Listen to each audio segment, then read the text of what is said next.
En este último tutorial de la serie sobre el cambio cultural, vamos a ver una de las herramientas utilizadas para gestionar las resistencias al cambio de las que hablábamos en vídeos anteriores. Lo primero de todo es recordar algunos aspectos básicos. Como ya vimos, la implantación de la gestión de la calidad lleva intrínsecamente asociado el concepto de cambio. Dichos cambios deben darse a nivel de la cultura de la organización de una manera profunda. Los procesos de cambio buscan vencer las inercias organizacionales, abandonando modelos de funcionamiento en piloto automático para pasar a modelos de funcionamiento basados en el conocimiento, la reflexión y el aprendizaje. Uno de los aspectos más importantes en el estudio del cambio consiste en gestionar las resistencias que aparecen durante el mismo. Estas resistencias deben ser cuidadosamente consideradas para asegurar, en la medida de lo posible, que la organización pueda alcanzar las ventajas derivadas de la adopción de la novedad que quiere introducir mediante el cambio. Lo importante es tener identificadas las resistencias y contar con estrategias para abordarlas. Una de estas herramientas es el análisis de campos de fuerzas de Lewin, que se utiliza para identificar dónde están esas resistencias y dónde están los elementos que nos pueden ayudar o apoyar para vencerlas. Es principalmente una herramienta de diagnóstico. En todos los procesos de cambio se produce una brecha que separa la situación actual, en la que estoy, de la situación deseada, a la que quiero llegar. Esa brecha es un campo de fuerzas, donde luchan entre sí todos los obstáculos, resistencias, creencias, etc., que impiden a una persona o a una empresa estar donde quieren estar, lograr su meta. Kurt Lewin estableció que ese campo de fuerza está presidido por una lucha entre un conjunto de fuerzas opuestas, las impulsoras y las represoras. Las impulsoras o positivas son las que nos motivan al cambio, los agentes facilitadores que nos acercan a nuestro objetivo o situación deseada de cambio, y las represoras o negativas son las que nos mantienen en la situación actual, conservan el status quo y frenan el cambio. En base a esta distinción entre fuerzas, es donde Lewin monta toda su teoría.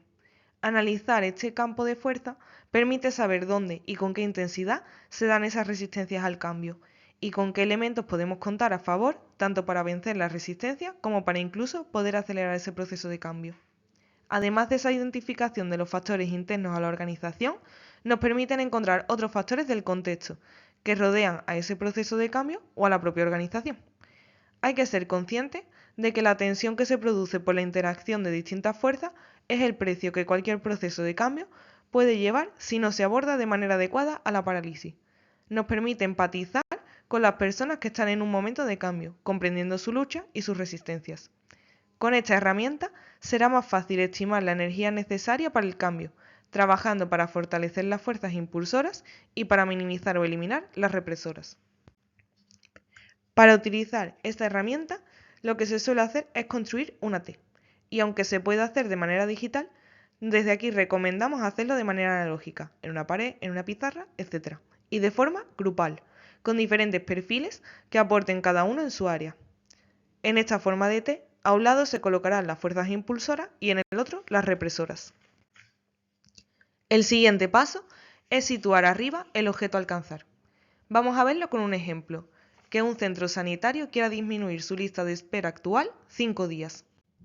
A partir de aquí, tenemos que identificar cuáles son los elementos a favor del cambio.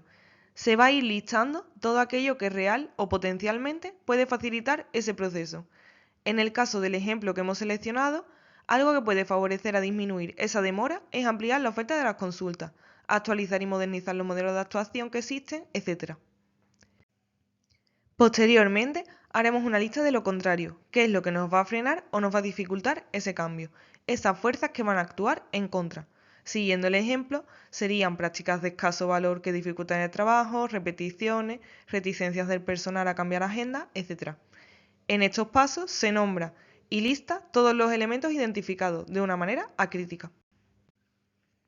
Para poder valorar la fuerza, sería interesante darles una puntuación, por ejemplo, de 1 a 5 en función de su importancia o impacto, tanto a favor como en contra.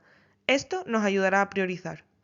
Un factor recomendable que ayuda a priorizar en qué elementos centrarnos es intentar relacionar ambas fuerzas, preguntándonos por cada fuerza represora cuál es su fuerza impulsora, de las que hemos identificado, para poder oponerla y que se contrarresten. Para poder abordar el proceso de cambio con mayores garantías, hay que aumentar el peso de las fuerzas que lo favorecen y disminuir las que lo frenan o dificultan. Rompiendo ese equilibrio entre fuerzas, se habrá creado el mejor escenario para la mejora. A partir del análisis, hay que diseñar una hoja de ruta con aquellas acciones factibles que aumenten las fuerzas impulsoras y detengan o minimicen las contrarias, que tendrá su propio tutorial. Dependiendo de si los factores son organizacionales, estructurales, coyunturales o personales, requerirán diferentes abordajes.